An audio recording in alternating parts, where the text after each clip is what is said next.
And that's official. We have kicked it off at 9:15, a little late, but that's okay. We have a large attendance in the meeting today, actually. Pretty cool.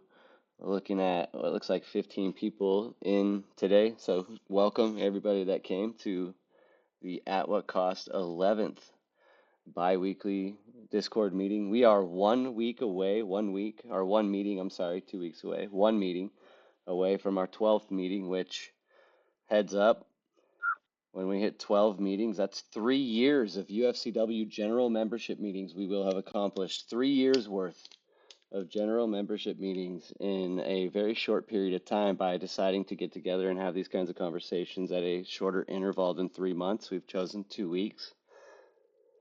I feel like every 2 weeks we've had enough to talk about and to discuss and share thoughts and ideas with each other. So that's been fruitful, and through through that advancement and rapid increase in our communication, we've gained a lot of education and built solidarity and engagement. That's important for our union. So shout out to At What Cost for helping the UFCW be stronger and become more mighty in the fight against these corporations that relentlessly continue to try to squish us. Without us doing this work that we are doing, that you guys are doing here in this room, we wouldn't be able to win good contracts. So thank you to everybody and shout out to us. We are almost at 3 years of general membership meetings. Since our last meeting, we have launched our Take Action channel in the Discord. So I'm showing that on the screen right now for those that can see it or that are watching the video later. But the Take Action channel is where we will start putting out campaigns that you can participate if you would like to. Like right now, we've got the Safeway No Bargain Flyer. That campaign is ongoing. Um, I am probably going to update the information on the bottom because officially it's still accurate. They actually haven't started negotiating, but they have agreed to negotiate. There still isn't negotiation dates set. But the point of this, when we made it on the 23rd and put it out on the 25th, was to say that we have less than 20 days until our contract expires, and the company has not started negotiating with us. I personally feel like that's a disrespectful move. It shows that they don't think that we care about our contract expiring on April 12th. It's pretty obvious that unless they already have a deal made, that they're not going to be able to come to an agreement, which, spoiler alert, we'll talk about that a little bit later, and a reason why maybe they will be able to come to an agreement by our contract expiration. Um, but we wanted to get this information out there to members to let them know, like, hey, this isn't cool. This is happening. You've got a contract coming up, and our company's not showing us the respect we deserve right off the bat, and that should upset you. The other reason that this is important and that this Take Action channel is important is for us as a group to continue to be able to build towards this collective action that's needed across the stores and across the areas to send strong messages to the company or even to each other. Like when we do things that we would consider wins or things that we gain or get for each other, and we'll talk about some of that a little bit later on too. Um, Doing this builds that strength in us. It's like we talked about structure tests in previous meetings. It gives us that bigger and bigger goal to kind of chase after and accomplish and do, so that when the really big tasks come along and the really big challenges get put in front of us, we have the strength and we have the solidarity needed to face those challenges. Um, so this Take Action channel is a place to kind of practice that and build that and share that with each other. And right now, if you want to participate, head in there, download the flyer, print it out, put it in your store. You see, I threw one up on my office door in my receiving office, facing out to everybody that walks into the back room. It's been up there for 3 days. It seems to be surviving. I think it's going to make it through the winter and into the spring. So, if somebody throws it away, cool. If somebody tells me I can't put it on the wall, cool. But so far, it's making it. And feel free to not do that. I mean, you don't have to do what I did. You can hand it out to a coworker. You can slip it in somebody's locker or whatever. You can hand it out to people that are walking out to their cars on their break.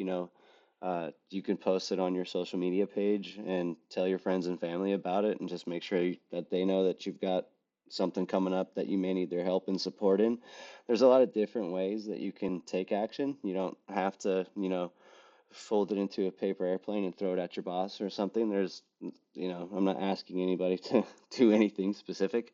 Uh, be, don't break any rules and don't break any laws and don't cause any risk to yourself and harm yourself or others and all that good stuff. But like I'm interested to see what other people think of and what other people think of doing and trying like as a group. So, anyways, just check that out. That's going on. That's the Take Action channel. That's something that we kicked off last time that I think has a lot of potential for us to, kind of hang out in and do stuff in.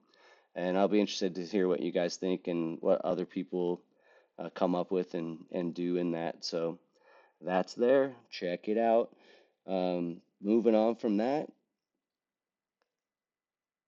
Oh, really funny, like side note actually. So when we put that flyer out, the day we put that flyer out, we were kind of anticipating it, but it was the 25th, and we had heard from UFCW 5 that they were going to give us an update. And they hadn't given us an update by the time we put that flyer out, but we put it out. And very shortly after we put the flyer out, UFCW 8 posted an update to their website, letting us know that they were acknowledging that negotiations were coming up, like they'd agreed to negotiate, which, that's not really an update, but they posted it the same day we posted the flyer. That we thought that was pretty interesting. Probably not related, but coincidental. Moving on to social media real quick, just some updates. Moving through the different platforms that At What Cost exists on. You're more than welcome to hang out on any of these platforms. If you're just finding this video on one of these and you use the other, go check it out. They're all ran by rank and file members of the UFCW, different people that have started them up and handle them in different ways. I'm in the Discord server primarily, so if you want to chat with me, you'll find me in there, but there's people on the Facebook page and the Instagram page, and I'm starting to do some like YouTube videos. That's where you might find this video, for example. Um, but in the Discord server, we've got 120 people. That's up 3 people from the last meeting. So shout out to the 3 new people that have joined since the last time. On our contact form, which we have links to everywhere, you can sign up for text messages and emails. We got 1 new person on that since our last meeting. Our Instagram's up to 80 people, 3 new people since our last meeting. Shout out to Jake, who's running the Instagram page, and Jenica and Gina, who are running the Facebook page. They didn't really like that Jake had gotten so far ahead of them, so they've pushed the gas pedal. They gained 10 new members on the Facebook page since the last meeting, so shout out to them.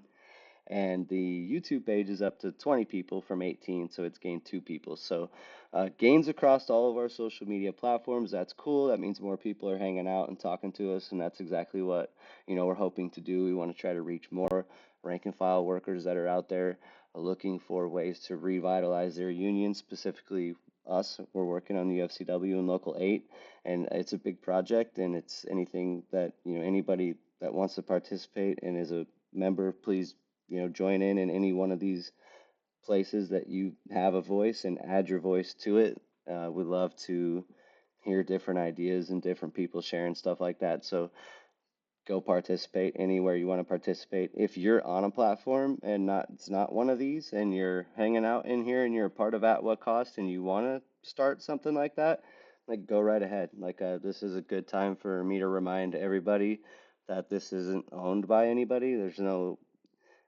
this like I made the Discord server, so I have admin privileges to it, but there's At What Cost is not owned by any one member. There's nobody in charge or anything like that. So if you wanted to make something and do something, like you're more than welcome to do it.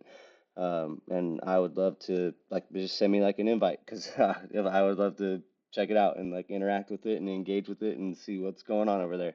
It's super cool to see the Instagram page and the stuff that's going on, like on the Facebook page.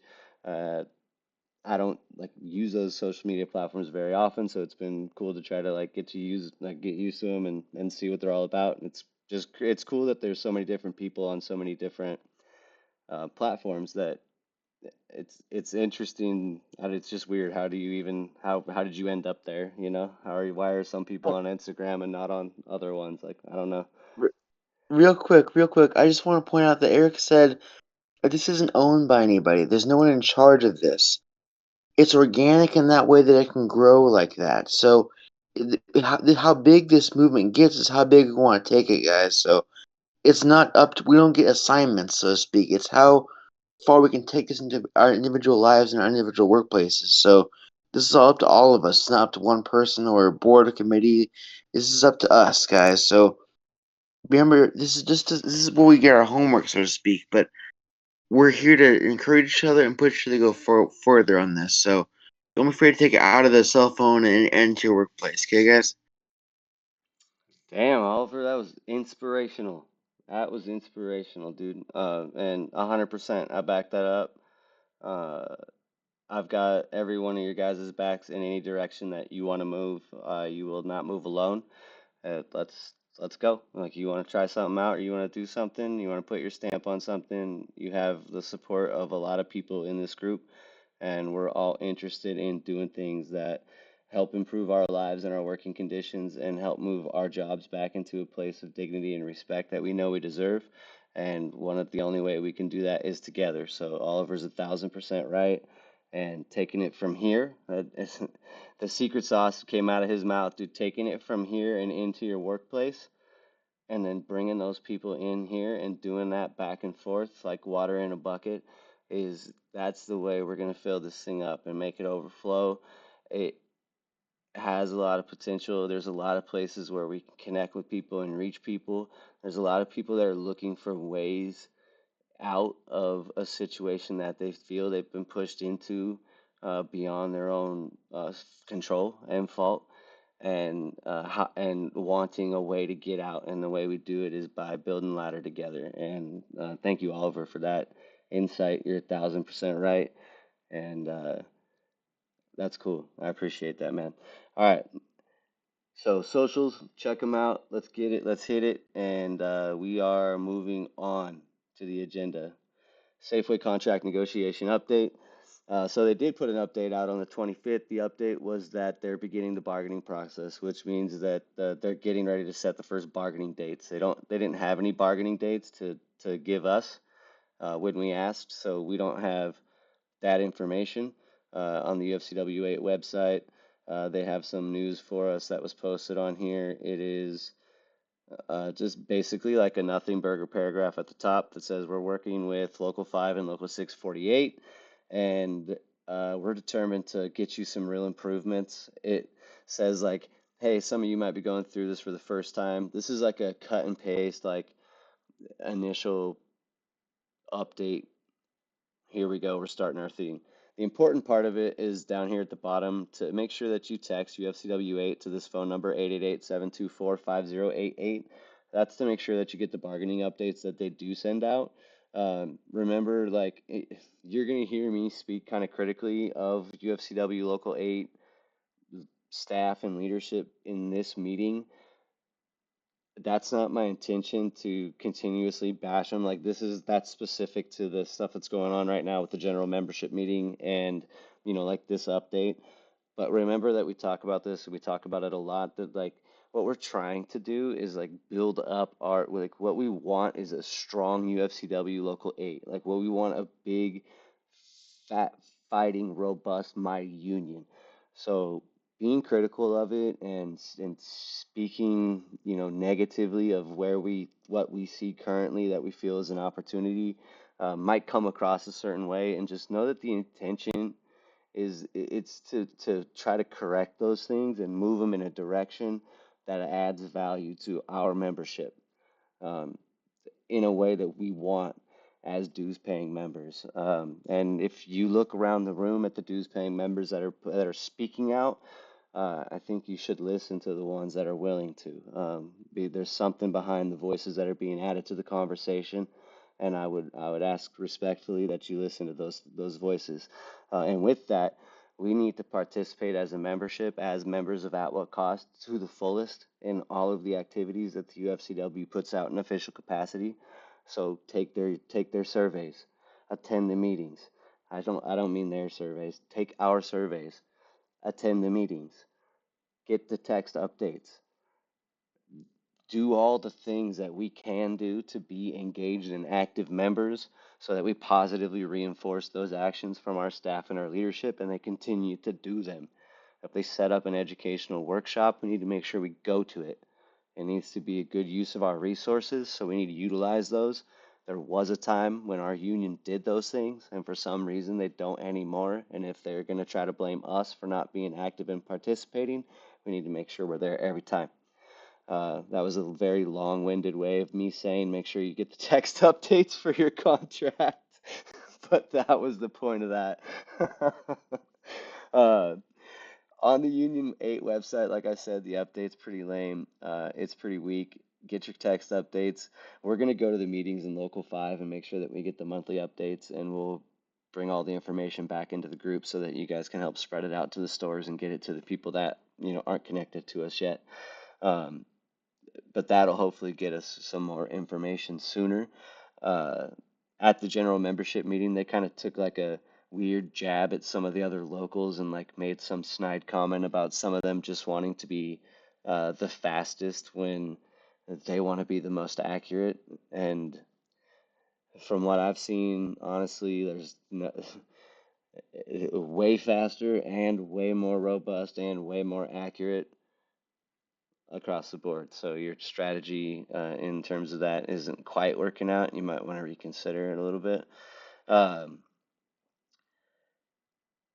we're also looking down to SoCal right now, and Matt's here right now, so he can speak to this. They're in active bargaining with Albertsons, so they've just completed their I think 11th bargaining session. I was trying to check out their update that they put out here just recently. They've had 11 bargaining sessions, and basically they're dragging their feet and they're doing what they've been doing across the country, which is part of my frustration with UFCW staff when they tell us like you need to wait and see what the company does. It's like, dude, they're doing it. They're actively doing it. You don't have to wait and see anything. They're doing it right over there. Why do you think they would do anything different than they're doing to our brothers and sisters here in California and in Colorado and up in Seattle? Uh, so they pretend like it's like, yo, you got to wait till they come to the table. It's like they're coming to the table with poo poo already. You already know what's going to happen. We need to be gearing up for that, and you're not. Uh, but this update from Southern California has got a lot more information about what's going on. It's got meetings to get on the next UFCW grocery worker call, which I'm going to click on. I'm going to register for this after this meeting, but it's got two times, 9 a.m., 7 p.m. It's on Zoom, an internet application that for some reason the UFCW Local 8 feels is connected to Russian spy botware. Uh, and then they're having an action campaign. Look at this, a campaign action on Tuesday, April 15th. They're going to be marching from Avons to Estater Bros. Come participate. This is the difference in a local like 770 bargaining against their companies and what you get out of local 8 with this copy and paste. I swear to God, this is like on somebody's Google Docs where they just copy paste negotiation update 1 posting last up like that they have to delete the last updated 2004 tiny font from the corner down here each time, and sometimes they forget, so we might catch it, but that's the difference. Um, so when we're telling you, like when we're at your meetings and we're saying like, hey, what we're looking for is a little more communication, a little more transparency, a little more engagement, a little more activity. This is what we're talking about. When you tell us that this doesn't lead to a better life for you, those people are smiling in that picture. So, uh, I'm ready to get arrested in my old store. dude, that's gonna be so awesome. I'm so pumped. I can't wait to see the pictures that you guys share out of there. Like I'm looking at it right now, and that flyer that you guys put up, just advertising for it's got the pictures from the first march that you guys did. It's strength in numbers, you guys. And when you get out there, like I went out to, we've talked about it, but when I went out to Denver, that was not groups like this. And I felt so empowered, uh, even just in small group solidarity. So to think that we can pull numbers like this, and the crazy thing is like it gets to a point, everybody listening and everybody watching, it gets to a number really quick that you can't even think of in your mind in terms of the number of people. And that's the number that they have to prevent us from getting to. Because that's the unstoppable number. And when you look at these massive crowds, when you look at these people, like all the grocery workers that marched on that Albertsons, it's double that number, triple that number. That's still nothing. We have a lot of power as workers, a lot of power, and they're trying really hard to take that power away. The fight's on, and it's nice to see locals like 770 putting up the fight, and it worries me to see locals like Local 8 caving in and not being willing to fight. Um, I said it at the meeting, and I'm saying it like right now, like you're not getting that out of me. Like I'm fighting, and I'm gonna make sure that everybody that wants to hear it hears that it's time to fight. What you're trying to put us through and put on the table for us, and we'll talk about it in just a little bit, is insulting and is throwing in the white towel. And I've seen too many working people getting too many gains to accept that outcome. I know the people down in 770 and 324 wouldn't take the contract that you're going to try to get us to take. But we'll talk about that in a little bit. So, anyways, I wanted to share the difference between there. You guys can't see it, unfortunately. They're listening on the call right now, but I am showing the two different postings for the people that are watching on the video, and it's a very stark difference, I will say. A lot, and even just in like the straight up, just the look, the generic look of the website versus the color. Like, there's a graphic designer that made sure that the color scheme for the Grocery Workers Rising campaign was legit, and it is. So that's cool. Anyway, Safeway contract negotiation update is we're going to keep our eyes on everywhere we can to get as much information as we can, and it is starting now. The process has begun. That means that in 15 days, when our contract expires, we will probably not have a new contract unless they straight up copy and paste the Save Mart contract and try to give it to us, which we'll talk about right now. Moving on to the next part of the agenda. Does anybody have any questions about negotiating the contract negotiations, that process, or anything before I move through that?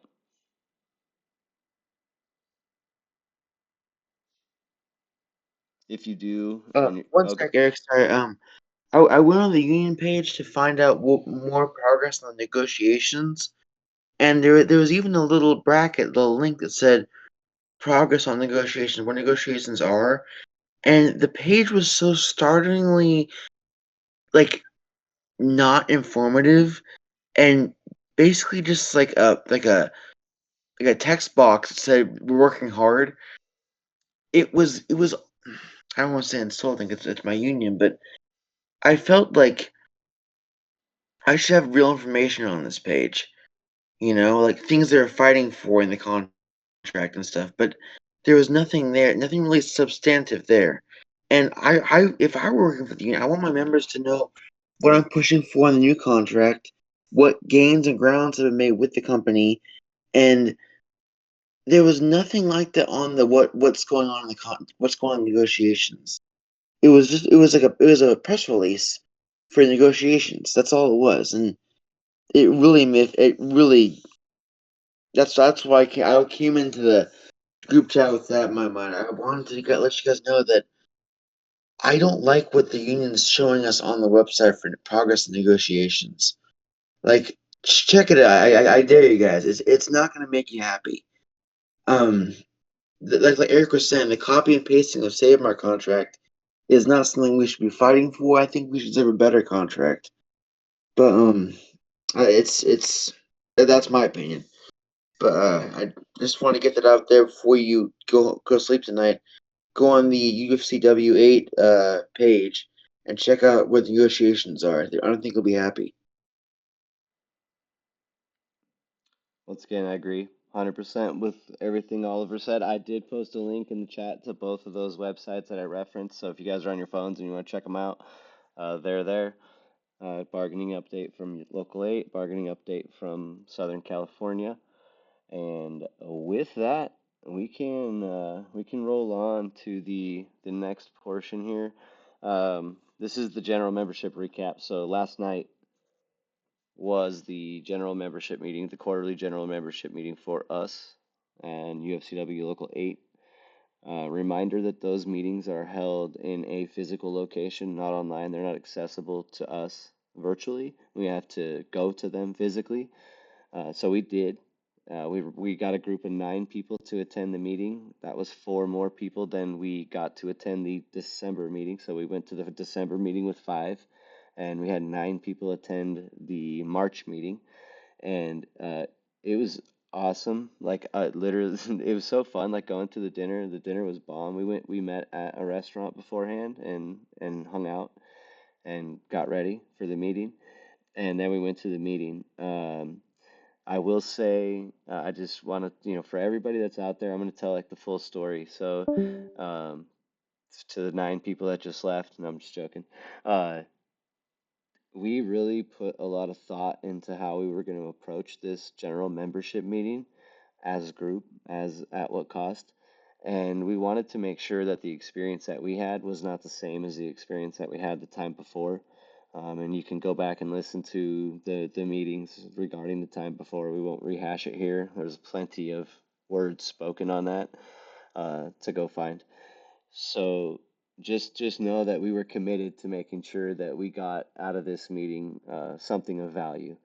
And so we spent time ahead talking to our coworkers, asking them if they had questions that they would like to ask UFCW staff and leadership if they were able to go to the meeting.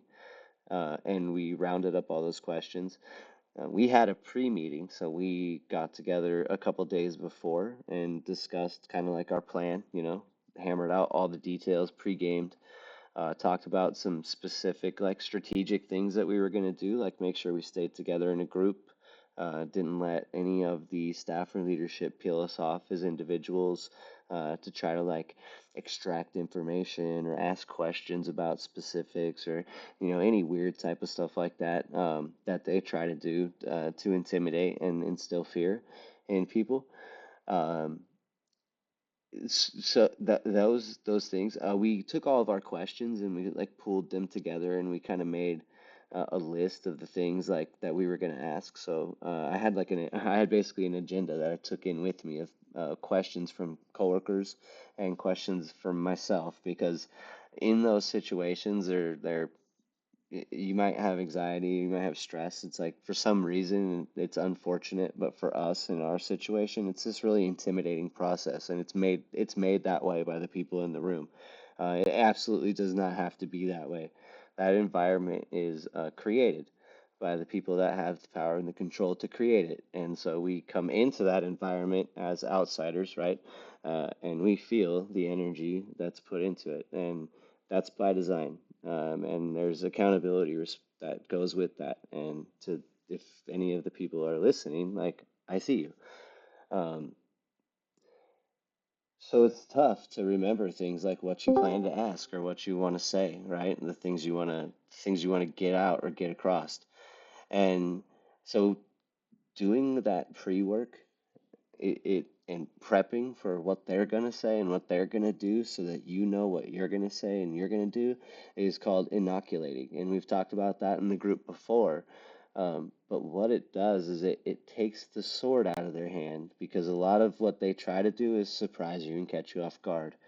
When you know what's coming, you gain leverage against that, and you can remain calm and cool, and you can keep your thoughts about you and your wits about you, and you can express yourself and your ideas in the way that you mean to, because your emotions aren't getting pulled into the equation.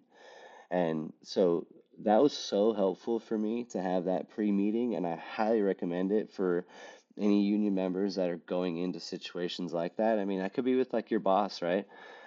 Talk to your coworkers, talk to your union members, talk to your brothers and sisters, open communicate with each other about how it feels and the ideas that you're having. And I'm nervous about this, and this is giving me anxiety.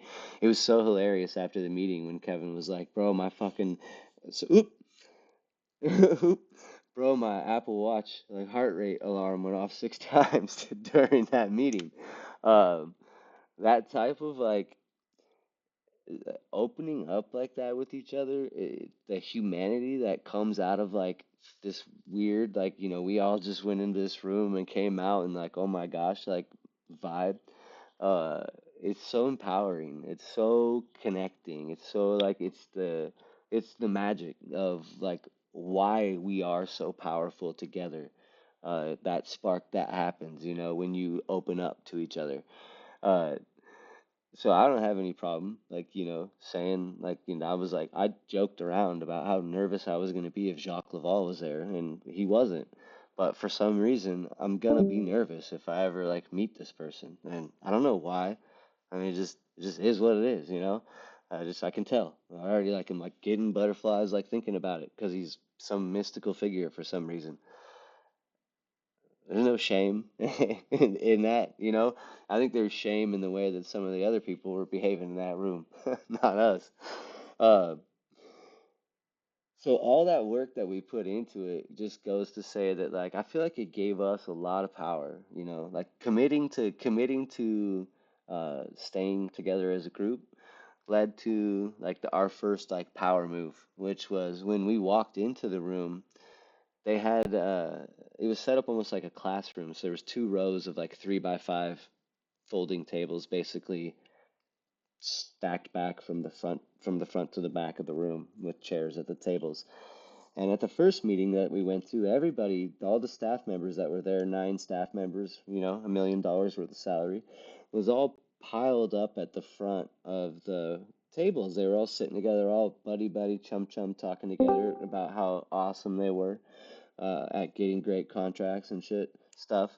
And we all just went and sat back together, like at the back tables, right? Like all sitting by each other, like, okay, cool. This time when we walked in, everybody, they were down the whole rows. They were down all the tables, and at every table there was one seat for an at what cost member if we dared show our faces. Oh, and we dared show our faces. But we went straight to the back of the room and we took all these chairs that were up against the back and we took some boxes off of some other chairs that were not for use and we used them and we stayed together as a group. And then a couple of us sprinkled out into into the reps. But I thought it was a real power move that we did not get separated and sit one by one at those tables with those reps like they wanted us to. And how dare you? I see you. You're trying to break us up like that. For what? For what? What you should do is invite us all to pizza and ask us what's up. That's what you should do. What you are doing is some weird mobster mafia game, but you're all bad at it and it's showing. Do better. We're paying you. I expect better out of my employees. So we all go sit in the back of the room. We take our spots. We're chilling. They go to read the minutes. The first thing they go to do is skip the last minutes. They went to go skip the last minutes. Yeah, they were trying to scare us, Jenica, but did it work? They put up the motion to skip the minutes. The minutes get seconded. All in favor? Aye. Jenica's like, I object. Whew. I was like, object. We don't want to skip the minutes. And you know what they did? They're like, too bad, we're skipping them anyway. Here they are if you want to read them. And they passed them to the back. So we had to read the minutes from the last meeting while they were conducting the meeting. So we just passed them around. Jenica's like, can I take a picture of them? Can I take them home? Nope, nope. Those are classified documents. Only certain people are allowed to take classified documents home, and it ain't you.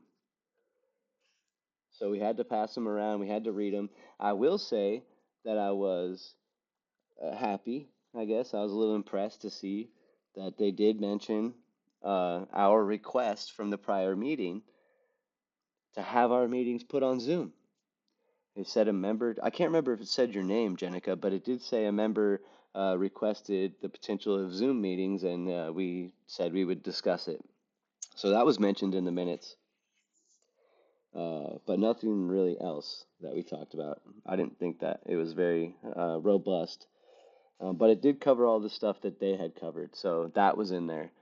And so we read the minutes while they started reading the current meeting's minutes. It did not have your name. Okay. Oh, yeah, they wanted to know who you were this time. Good. Good. Jenica said her name was not on the minutes, but they did ask her name this time. Well, she was very outspoken this time. I was so impressed, inspired, honestly. Uh, so they started reading the minutes, and just so you know, if you guys hear any noise, I live in a house with people in it, so heads up on that. They'll try their best. As they started to go through the minutes, I started to notice that some of the stuff, like I was reading the last meeting's minutes, and the stuff that he was reading off of the current meeting's minutes were the same thing. So he talked about them organizing Marville grocery stores. They're still working on organizing Marville grocery stores. Okay, that was on the last meeting's minutes. So now we're looking at a total of 6 months of time you've been spending on this thing. That was part of our meeting. Also, we've got some issues with foster farms. One of the foster farms is they're not being cool. We actually have pressed charges with them with the labor board. That was also on the last meeting's minutes. I remember that from the last meeting's minutes. So that was a part of our current meeting. So 6 months now. We've talked about that twice. Then they discussed how they've organized all the new places that they've organized, and they did get a few spots. They got a cost less, or they got contracts at Save Mart, Kroger, Wholesale, Warehouse, and a Cost Less Foods. So cool, got new contracts. They talked about organizing 2 new Safeways, and they were like, it's really good. We got those Safeways organized. We're just working on dotting the T's and crossing the I's. And I'm sitting there thinking like, yo, we have closed contract clauses in our contract. Like they didn't organize the Safeway. And I remember asking our rep about this because the Safeway was opening and they're like, hey, we're gonna get that new Safeway organized as soon as it opens down in Roseville. And I'm like, well, you got to go in there and get like a union election. And they're like, no, they're all we just got to get them all signed up. I'm like, oh, so what are you celebrating? That's a nothing burger. Don't celebrate it. Like it, if I would celebrate the person that made sure that that was in the contract, that that was guaranteed. Celebrate that person. You're not doing anything other than your job by going there and getting people signed up. But yeah, the 2 Safeways, they're like, yeah, we got 2 Safeways, and it's like, no, duh. By default, they opened. You also lost 2 Safeways that closed. You didn't talk about those. They're working on getting a Gallo contract ratified, and then they said, oh, a lot of you guys are here from Safeway, so you probably want to know about the Safeway contract. We've begun the process, so yeah, we're working on setting dates. That's it. We asked if our member survey that we filled out was going to be if we were going to get to hear the results of that, and they said no, we don't share the results of that. That's not how we do things here. And they also said it's always the same. It's wages, retirement, benefits, or wages, benefits, retirement. Benefits and retirement switch back and forth sometimes. And when I'm saying that to people, when I say that and I do that, people have heard that and seen that. I've heard it and seen it from multiple people. You're just regurgitating this spoonful of nothing. When we take this survey, that's spoonfuls of nothing. When we're ranking the things that we want to see improved in our lives, and it's wages, benefits, healthcare. No duh. Well, you thought we were going to pick like the YouTube premium subscription ahead of any of those this time? You're not asking us anything substantial. That's why the survey that we gave you was so much better and more valuable to you if you actually cared what we wanted as members. That survey was not acknowledged or recognized, nor has it been. Um, but that survey, just so everybody knows, and said that you want, and I agree with, a 30% raise. And I think you deserve a 30% raise. So, heads up. Keep that in mind when it comes time to vote on what it is they offer you. So the update for the Safeway contract was basically not too much of an update, right? Not really too much coming out of that. We'll see when we get more information coming up. We know that our contract expires on the 12th, so if things happen fast for some reason, we might get a blast of information. If we do, we'll share it with everybody and we'll go from there. But no, we don't get to know about the results of our survey. We don't get to know about what they're negotiating on specifically. We don't get to know where they are currently with the negotiating, what's on the table, what's off the table. We'll talk more about that a little bit as we move into some of the questions we asked specifically. But the the best thing that we're gonna get out of them is the text update. So make sure that you get your text update, is all I got to say about that. Uh, Also, we were told to ask our reps, so make sure to ask your reps. Next on the agenda was making sure that everybody knew Raley's is coming up. Raley's is going to be up on June 12th, so heads up, Raley's. It's time to start getting ready. Uh, to everybody here in At What Cost, like I know we are in like active contract go mode. This is a time where we should also consider getting into some of the Raley stores and trying to help build up our Raley's networks and getting Raley's people involved and in here. June is right around the corner. June's going to be here. It's less than 3 months away. So that contract's coming up. And you guys know we've been working on this since, really hitting it hard since like October, and trying to expand since October. So we're looking at 5 months, and this is where we're at. And it's great. How can we get Rayleigh's there in 2 months? You see how this needs to scale and how it needs to scale fast, and why it's super important that we're trying to do everything we can to get more people involved, because nobody's getting this information. Nobody's thinking about or talking about or being engaged in a way that encourages them to take control of the outcome here. Um, and if that doesn't happen, like that, the, we're living in the results of that not happening.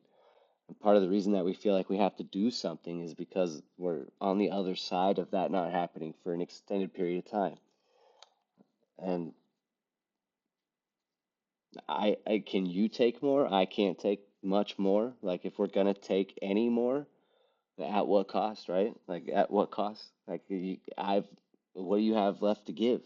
At what point have you given it all and have nothing to show for it because you've been fully exploited by every corporation that's come in contact with your life? That's not the outcome that we deserve. We've contributed too much and we're too important, and we can determine whether or not that applies to us or not by continuing to work in these directions together. They also brought up the failed merger, which, like, again, dude, when you have these meetings every 3 months and you start talking about like old news, like, oh, the merger failed, it's like, dude, yeah, no, duh. They're like 8 lawsuits deep with each other. Both the CEOs are no longer with the companies. One did something weird and got fired. The other one instantly announced his retirement the same day, and all you can say is that the merger failed. Like the fact that the UFCW Local 8 didn't hold like a massive like celebration, like we should have held like a dual wake for those two CEOs to send a message to these companies as we move towards contract negotiations. We should have done it with Local 3000 and Local 7 and Local 770 and 324, the locals that coordinated the Stop the Merger campaign, that stepped in and stopped a mega grocery monopoly from forming and smashing us out of existence. We should have celebrated that. Instead, it was an agenda item where we said, yeah, the merger got blocked and now they're suing each other for billions of dollars. Which, when you mention that they have billions of dollars and you don't tell me you're going to give it, you're going to do everything in your power to give that to me, We have like a disconnect in where we think we should be heading as a team. Solidaritus was the next piece of the official agenda, and that's the health clinics that they've been pushing. It's a really interesting concept. They're building these full-on health facilities that are fully managed top to bottom by the UFCW. They're union health clinics. When you go in as a member, it's covered. Your premiums cover the cost there. I don't believe there's any cost to the members within those Solidaritus health clinics, if I'm remembering the pitch correctly, um, which is awesome. It's a really great idea. It's called socialized medicine, and the difference between this and socialized medicine is instead of our tax money, they're using our dues money. So if this experiment is awesome and it really works, we should continue to expand it. And then it should be something that every human being gets to enjoy, not just dues paying union members in exchange for their wages. Uh, Being healthy is super important, but you also have to be able to live, right? You have to be able to pay your bills. Uh, you can't, like, you're gonna have to go to the doctor every day if you like live in the street. So I guess having like, hopefully they'll build like UFCW homeless shelters next to the Solidaritus, the homeless camps like next to the Solidaritus, so that yes, you're homeless, but like you've got sick health insurance like right next to you, right? Uh, all of that like are being said, like I do believe in the concept of solidarities. Like I personally do believe that that's how it should be. I understand that we're paying for it ourselves as dues paying union members, and that's how it would work if it was being applied through a tax to citizens in the country. Um, so I'm happy to participate. They're building them in cities, in highly densely populated areas, and that provides a huge benefit to a large concentrated number of members in a small window so that when it's time to, potentially re-elect King Jacques, he can point to his mighty Solidaritus clinics that his vision has willed into existence, his super unique idea of subsidizing the cost of healthcare through micro contributions from individuals participating. I can't believe he's manifested this into reality before our eyes, like all hail King Jacques. Uh, but he's going to be able to point to those and say, I did that, and he did, and that's awesome. Great, that's great. I would like one, and I think they should be built in rural areas because we have to. I mean, because I'm in a more rural area, but even more rural areas than this need these more. People in rural areas have to commute into these cities just to get primary health care as it is. So putting it in highly concentrated places, I mean, I get it. You get it. You can fill it up fast, and you've got a lot of members that are like now beholden to you because their health care is like legit tied to the building that they have to be a UFCW member to access. Good one. Uh, put them out where people need them. You know, that'd be cool. Anyway, that's the Solidaritus part of the agenda. Jacques' vision coming true right before our eyes. And then that was it. That was the end of the officer's report. Um, it was about 20 minutes. I just spent more time talking about it than it lasted, than the official meeting lasted. And that's the second time that that's happened. Um, both times we've made this commute. This time we did it with twice as many people as last time. Both times I had to work the next day, so went to work on 3 hours of sleep. I'm still riding on that right now. I did bring up to them the health and safety risk that they put me in by doing that and asked them for just a little slice of humanity to maybe consider making that a little easier for us. Um, as far as the meetings being done virtually, they said no, but that's okay. After the officer process concluded, and I mean for everybody that's in the room here that was in the meeting. Like this is when the real party popped off. But basically, after the officer's report ends, it's like, does anybody have any questions? We're still like in official meeting time, and it's like official question asking time. And so we did our thing. Like we started asking our questions. We were like bouncing around the room. We were taking turns asking questions. And the first question, Jenica raised her hand and asked if there was any updates on her request to the Zoom meetings that she had made last time. And they said no. We've decided that we're not going to do that. We're not going to put the meetings up on Zoom. We've had the meetings have been in this room for 30 years and it's been a tradition, and we're going to stick to our tradition. We're not going to change. There's no. They said that we're not going to change the way we've always done it, or something like that. I believe to that effect. And then Jenica stood up and walked to the front of the room, and she said, "I'd like to give you." I mean, Jenica, explain. Will you actually? I would actually like to hear it. Are you in a position to talk, or are you only able to type? I would like to hear it from your perspective because I obviously was in my brain watching you, but I'm more than happy to narrate it if you're not able to talk.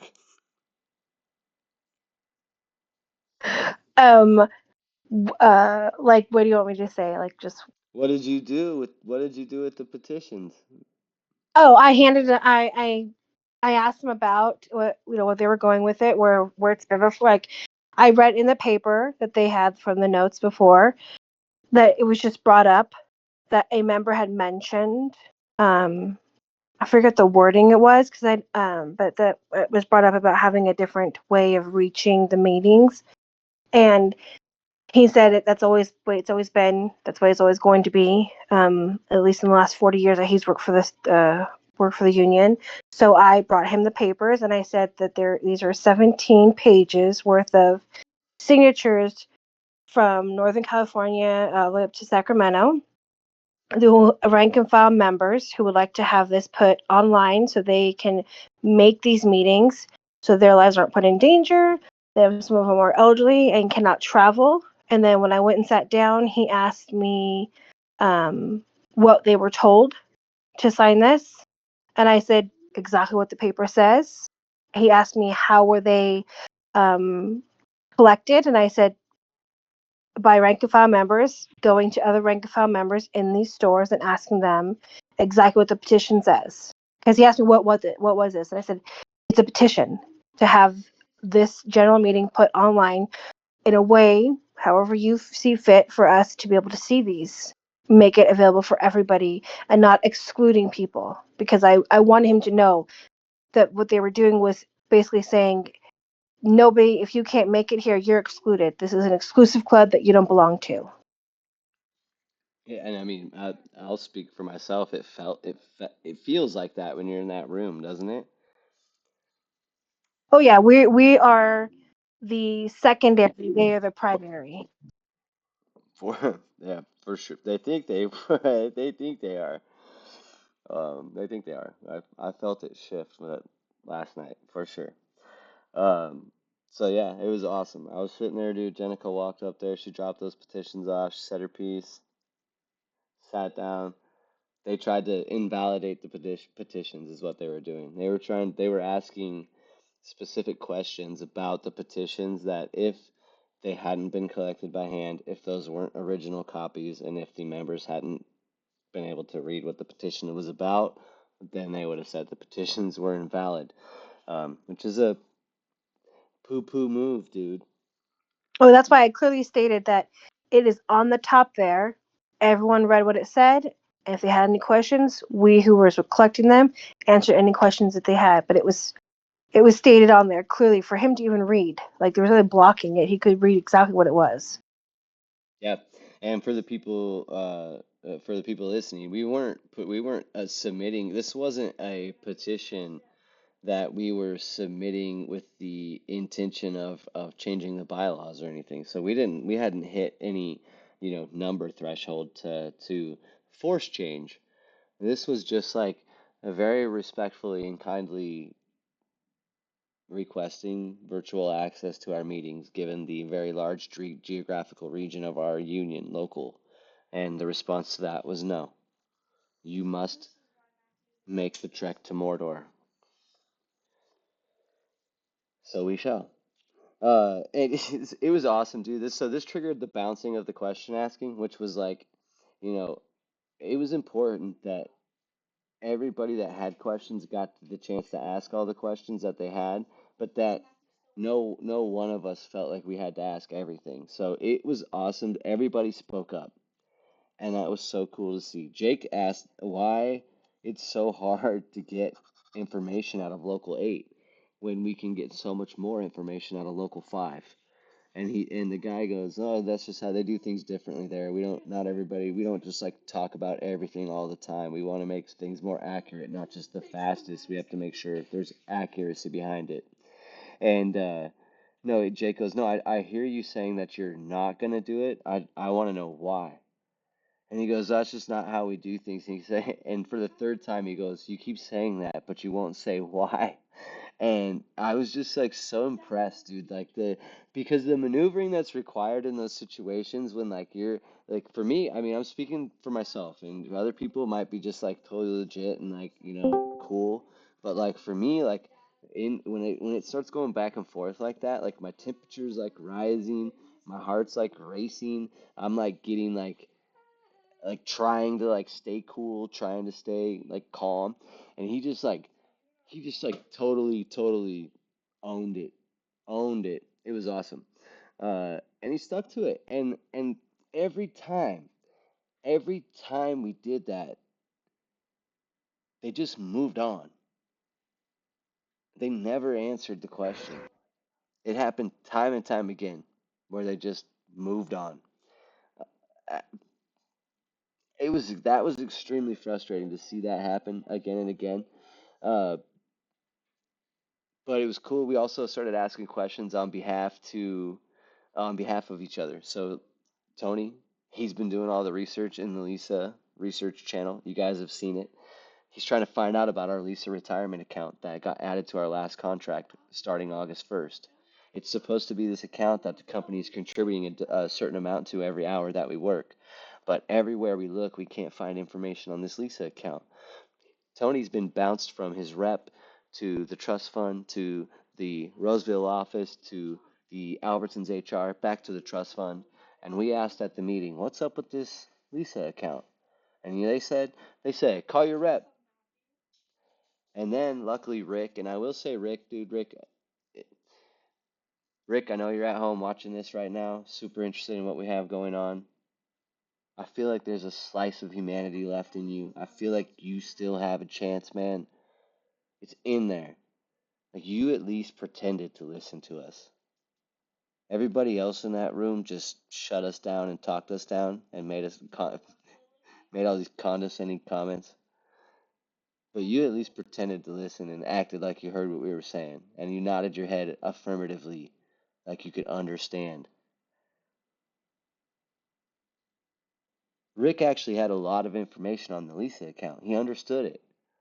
And he revealed that the problem is, and the reason that we don't have any information on it is because the companies haven't even started paying into it yet. They're still fighting with the trustees over like the structure of the account. Multiple companies have agreed to pay into this single Lisa retirement account. Let me paint a picture to you of a future where unions no longer hold the power they currently have. Why would these companies ever start contributing into this account? Why wouldn't they just do something like sue and say a Lisa account's unconstitutional? There's no money there. Oh, yeah, you're getting shut down, Tony. I see. Yeah, he's there. Once we started talking about Tony and the Lisa account, uh, Mark from IT in our union, the guy that's been not letting me see the minutes, he hacked into Tony's phone and kicked him off. He switched to a new device. I'm glad you're able to get back on, brother. Uh, so long story short, there's no information on the Lisa account because there's no money in the Lisa account, so there's nothing to see. The details aren't finished yet. It's an idea. That's dangerous.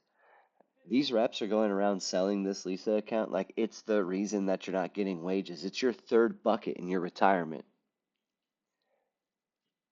We're not making it to retirement at these wages. The average worker stays with the company for 2.5 years because it's not even a second job anymore. They're not seeing the pension. They're not seeing the IAP. They're not seeing the Lisa account. You're not seeing the Lisa account. Nobody's seeing the Lisa account.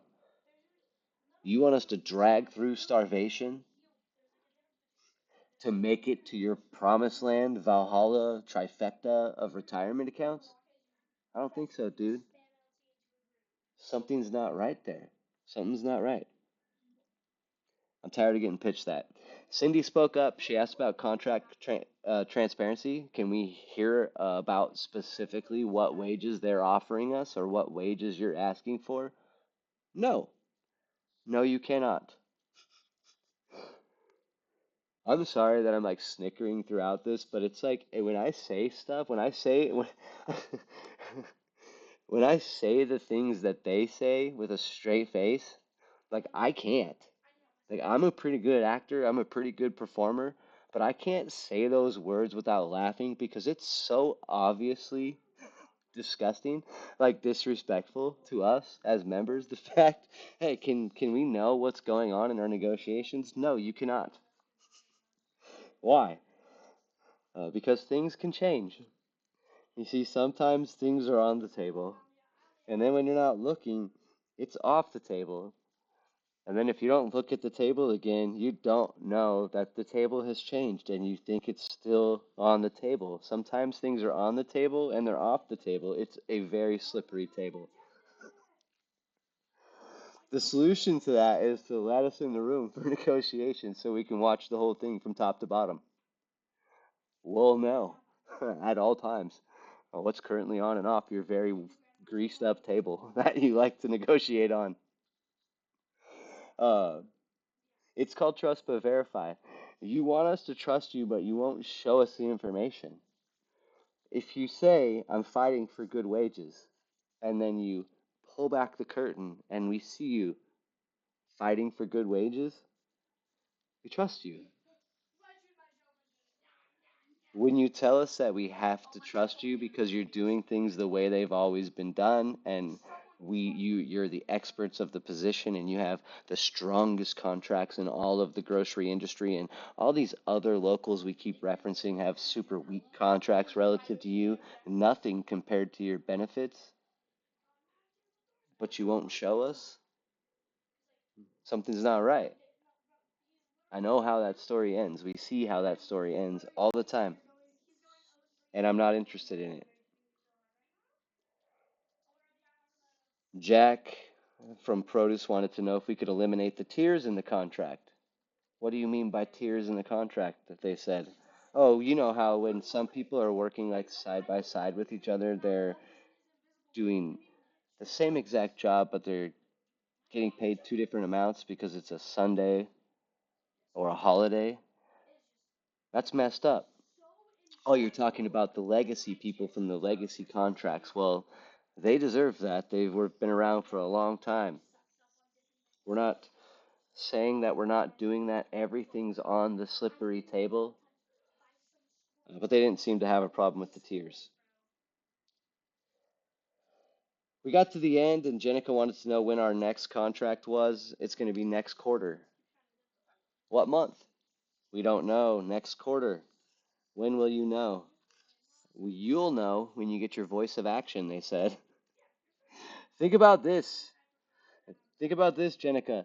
They are printing and creating the voice of action newsletter. When's our next meeting going to be? You'll know when your voice of action comes in the mail. You can't post it in an update on your website as soon as you decide to put it into the voice of action. There's a time lag between you creating the front cover of the voice of action and it landing in my mailbox. I would assume that time lag's like a month. I used to work for a printing company for a lot of years. And in order to get them mailed out, get them printed, get them proofed, make sure that everything is correct before you even send them out is more than 30 days. 45 is what most printers ask. Okay, so 45 days. Can you tell us? Just no. You have to know when it comes to your mailbox. So, They're Trotskyists. They only communicate via newspaper. yeah, only in physical print, or else you don't know it's real. You don't know, man. If you don't know if you get a text if it's really coming from the UFCW. It's technology, man. You can't get plugged into technology. But make sure you sign up for your text alerts. It's the only way you're going to get negotiation updates. We should have started a tally of how many times it told us to talk to our rep and text alerts. Seriously, seriously, it's weird how A new there's. drinking game, Jenica. Oh yeah, we could. We should have bought those. Oh, Marianne, we're gonna get those little bottles of wine next door. We should have brought those with us. We I know. don't Everybody did a shot at with every time they said, "Did you Oh, ask your rep?" yeah. Or if you go online and look at the website, so they know if it's printing press takes like you said 30 to 45 days. They know 30 to 45 days in advance then That's my what the point. date is going to be. That's my point. So yeah, they could totally put an update on the website, and we would know. They could do it. They could send a text update to everybody. Guess what? Your meeting's in next month. I mean, Oh yeah, huh? you already have us hooked up to text updates. It's the problem. The problem with this situation is that, and I don't mean this disparagingly, but like it almost seems it's insultingly easy to outmaneuver them. I guess is what I'm saying. The rhetoric that they're using, the logic that they're using, the arguments that they're using, the beliefs and the foundations that they're standing on are so flimsy and weak and actually like detrimental to us as members and so obviously designed to concentrate power in their corner, that calling it out and shining a light on it, there's nothing they can do. The only thing they can do is do what roaches and rats do, and that's scurry to the dark. So we will continue to keep doing what we're doing. We will continue to keep attending our meetings and being actively engaged in our union because our goal is to make it the strongest and mightiest union it can be. And when there are people in positions of power that don't have spines, our union cannot hold itself up. It is collapsing under the weight of its own greed. That's happening right before our eyes. And we watched those people desperately cling on to their bags of gold in front of us and get angrier and angrier and angrier as we work to snatch it away, coin by coin by coin. And we will get you, and we will get our money back from you, and you will be held accountable for everything you've stolen from us. Trust me on everything. There was a man in that room that tried to stare me down and like cast a curse on me with his eyes. He's 7 feet tall. We'll talk about how much money he makes here pretty soon. Next up on the agenda, just a heads up, um, and I will remain entirely apolitical in this. However, there is a situation that is occurring that we have to be aware of. Last week, the collective bargaining agreements for TSA agents, 50,000 of them in our country, were canceled through an executive order. Um, that means that their union is no longer recognized, their contract is no longer recognized. Last night, I believe 13 federal agencies had their union contracts canceled through an executive order that impacts 700,000 federal workers, unionized workers, some of them in the SEIU.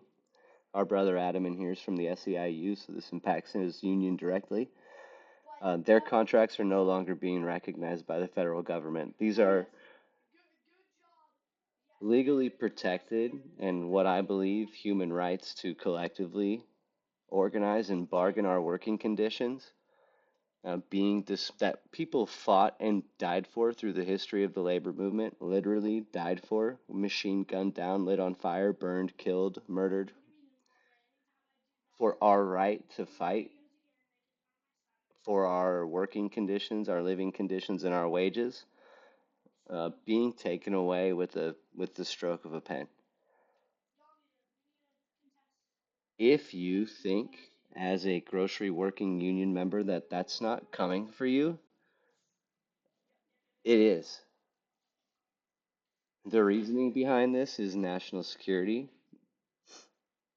If you don't think that workers that provide food to communities, direct access to the food supply, threatening to go on strike or going on strike would not be twisted to fall under that category, and all of our union rights be taken away and us be forced to return to work or be fired, like the air traffic controllers were in the 80s, uh, you are not paying attention to what's happening.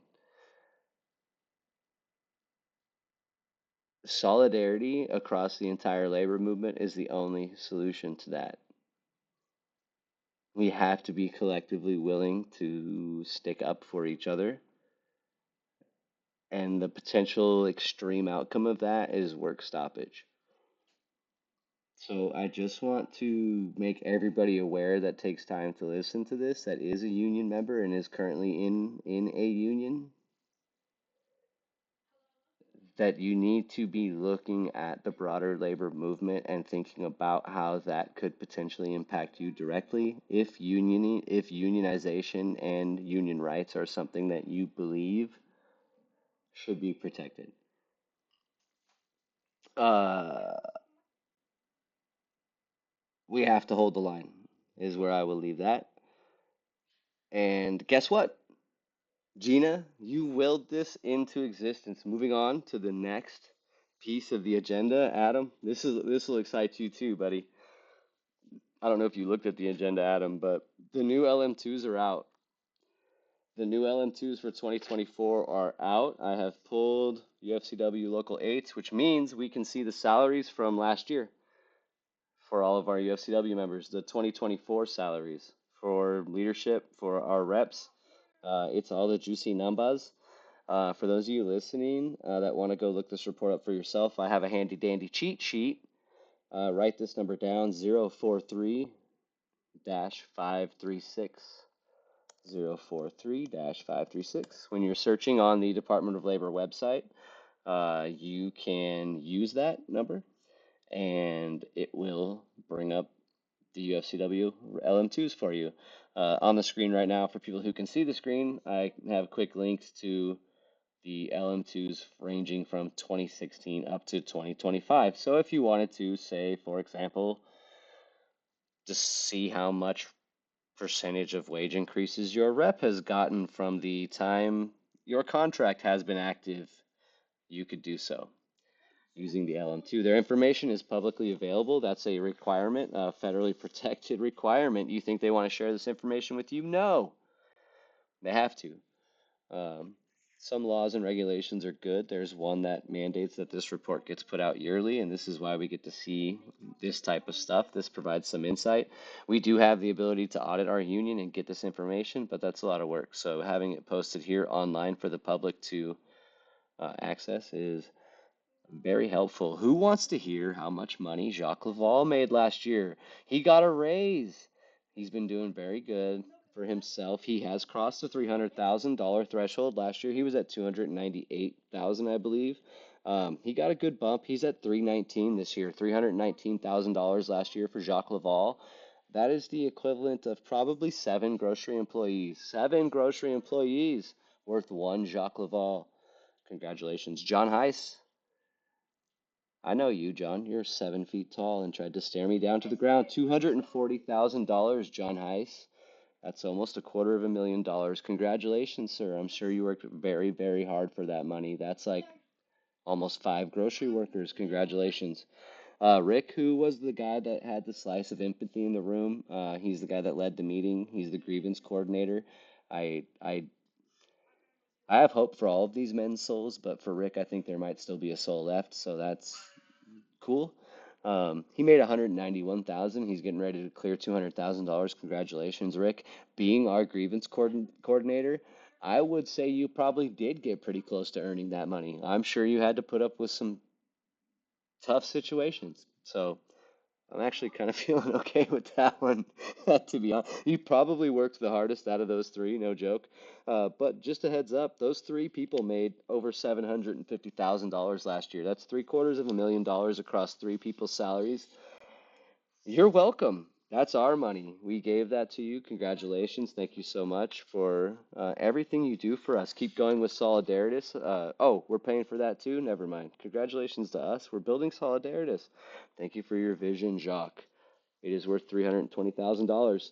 Reps, salaries are out. Here's some reps. Mike Denham got a raise, $125,000. Congratulations, Mike. We met Stephanie last night. She was very nice, actually. I really enjoyed Stephanie. Stephanie is somebody that is from the Sacramento area. Jake's worked with her a lot, has had a lot of positive things to say about her. I interacted with her for a very short period of time, and my interaction was positive as well. She makes $124,000 a year. Trevor, who was there, he's the Chico rep. He does a lot of grievance work now too, but he's currently the Chico rep. He got a nice raise, $136,000. Congratulations, Trevor. Nice raise. Jay was in the room. Jay was the rep that was in the room with us. He's the guy that turned around when one of our members was telling a story about not getting paid correctly during his meat apprenticeship, and Jay turned around and said, "Didn't you get terminated during that?" Yeah, that was messed up, Jay. You shouldn't have said that. Anyways, Jay's almost up to $150,000. He made $145,000. Yeah. And then Eric Hinkle, who is the rep for, he's the guy that I talked to at the end of the meeting there. He's in the Sacramento area. He suggested we keep doing what we're doing, but direct it more towards like local politics and the community so that we can get involved in changing like things at a like policy level within the community. And I thought that was a really good idea if you were worried about us getting involved in your elections. Ayo, he made $134,000.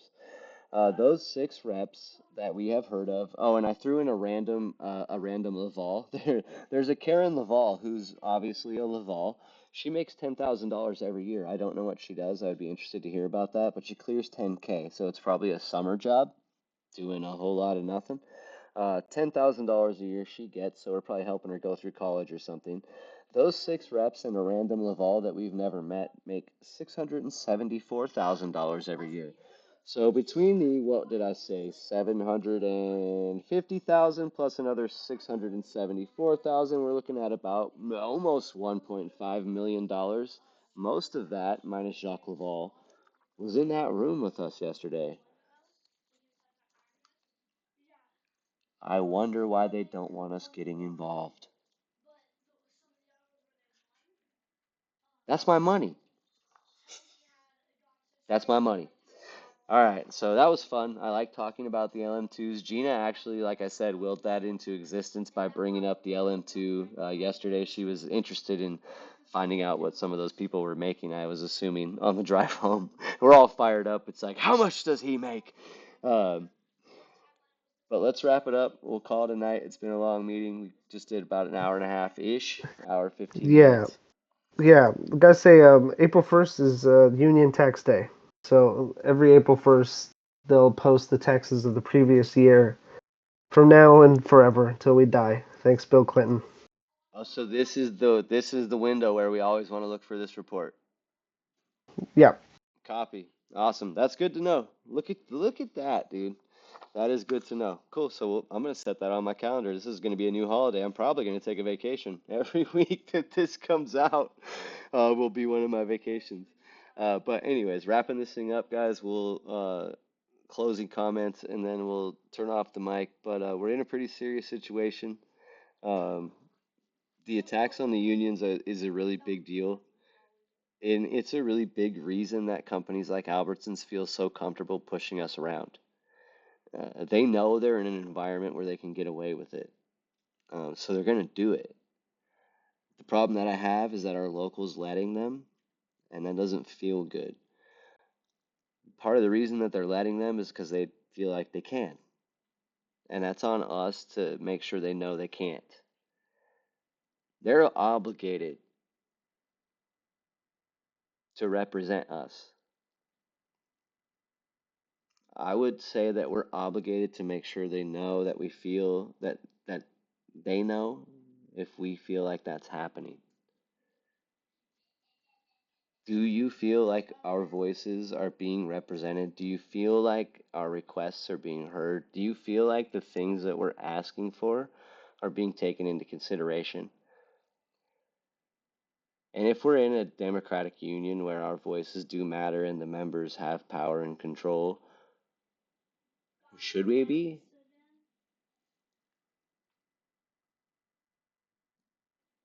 When we go into situations like that and we get talked to the way we do and we get treated the way we do, it makes people can make people feel like they don't want to go back or they don't want to participate.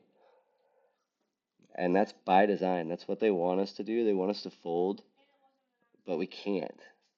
There's too much on the line for us as working people in our jobs, and in the grocery industry, but in all working jobs across the country. Like, we can't fold anymore. Like, there's nothing left to give. If there was, we'd probably give it because that's what we've done for the last 30 years. But I think our backs are against the wall, and I think it's time that we start talking about what we, the people, deserve. We are the working class, so we deserve life, houses, healthcare, education, retirement. We deserve the fruits of our labor.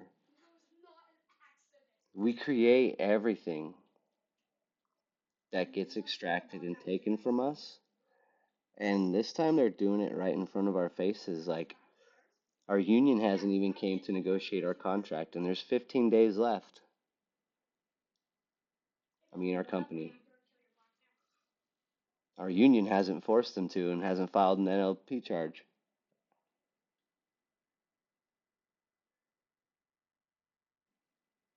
I'm not okay with that, personally. And I would ask you to think deeply for yourself if you're okay with it.